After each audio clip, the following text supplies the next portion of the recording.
बात आपसी सुलह, सहमति और हंगामे की, जो विपक्ष के इंडिया गठबंधन के अंदर मची हुई है। कहीं तो इंडिया गठबंधन के दल सीटों पर बंटवारे के लिए सहमत दिख रहे हैं, तो कहीं एक दूसरे पर तीखे हमले कर रहे हैं। लेकिन सबसे ज्यादा समस्या पश्चिम बंगाल में है।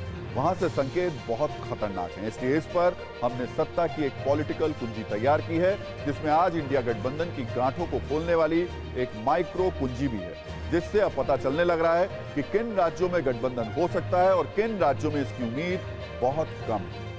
सबसे पहले बात महाराष्ट्र की करते हैं। महाराष्ट्र में शुरुआती छींटाकशी के बाद मामला ठीक बनता दिखाई दे रहा है। आज संजय राउत ने कहा कि एमबीए में सीटों का मामला करीब करीब ओके है। 4 राजनीतिक दलों में सीटों का बंटवारा है। ये दल हैं कांग्रेस, एनसीपी, शरद गुट, शिवसेना, उद्धव ठाकरे गुट और प्रकाश आंबेडकर की पार्टी। दिल्ली और पंजाब में अभी जो मामला है वो 50-50 है।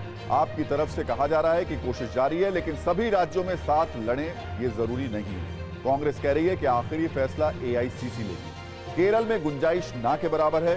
सीपीएम ने कहा है कि केरल में यूडीएफ और एलडीएफ एक दूसरे के विरोधी हैं, वहां गठबंधन नहीं हो सकता है। पश्चिम बंगाल में भी गठबंधन की उम्मीद न सिर्फ बहुत कम है, बल्कि ये अपनों को घायल करने वाली भी है।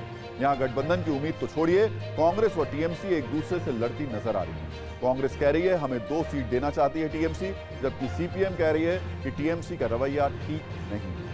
इस सब के बीच नीतीश कुमार को पीएम उम्मीदवार बनाए जाने की मांग शुरू हो गई है। जेडीयू नेता और नीतीश कुमार की सरकार में मंत्री मदन साहनी ने मांग की कि नीतीश कुमार को पीएम उम्मीदवार बनाएं। वैसे इंडिया गठबंधन के बाकी दलों का इस पर अभी कुछ बयान नहीं आया है, लेकिन शिवसेना के संजय राउत कह रहे हैं कि सकारात्मक तरीके से इस पर सोचा जाए। देखिए, ममता बनर्जी की जो असली मकसद सबको पता चला। पहले से ये कह रहे हैं कि बंगाल में हम 2 सीट देंगे,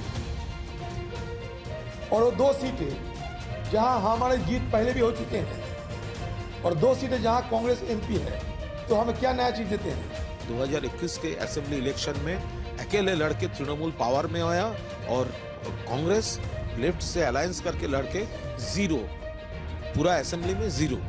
तो जो पार्टी 0 पाते हैं उसका इतना बड़ा बात क्यों? 0 इतना बड़ा एक लाड्डू है ना, वो अदित चौधरी का मुंह पर ऊपर वही होना चाहिए। केरला में 1-to-1 होने वाला नहीं है, क्योंकि केरला में बीजेपी का कोई खतरा भी नहीं है। यूडीएफ और एलडीएफ के बीच में ही वहाँ चुनावी लड़ाई होती है। इसी तरह से पश्चिम बंगाल में जिस तरह से टीएमसी विपक्ष के साथ पेश आती है, तो विपक्ष के लोग सीपीआईएम और कांग्रेस की कोई हमदर्दी उनके साथ नहीं है। एक बात तो सब लोग मानते हैं ना, चाहे वो किसी भी दल के लोग हों, कि बिहार के माननीय मुख्यमंत्री जी सबसे योग्य हैं, अनुभवी हैं, बिहार को आगे ले गए हैं, सेंट्रल में भी अनुभव है, तो इसलिए सब कोई कहते हैं संयोजक बनाया जाए। तो संयोजक ही क्यों? हम तो कहते हैं कि जब सबसे अनुभवी है तो उनको प्रधानमंत्री के रूप में क्यों नहीं?